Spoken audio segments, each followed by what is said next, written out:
ফজরে যান নাই, আল্লাহ বলেছে ফেরেশতাদেরকে, থাক, লিখিস না, জোহরে আসবে।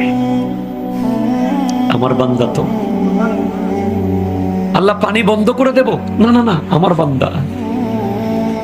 খানা বন্ধ করে দেব? না না না, আমার বান্দা। আমি না গাফফার, আমি আল্লাহ না ক্ষমাকারী। আল্লাহ দোষগুলো দুনিয়াকে দেখাই দেব? না না না, আমি সাত্তার। রহমতের চাদর দিয়ে ঢেকে রেখেছেন। আপনি জান নাই, আপনাকে হাইয়া আলা সালাহ বলার পর আবার হাইয়া আলাল ফালাহ বলেছেন। হাইয়া আলা সালাহ বললে হতো, ফালাহ কেন বললো? আরে তোর লাভের জন্য আয়। আমি আল্লাহকে তুই সিজদা করবি, লাভটা আমার হবে না, তোর হবে।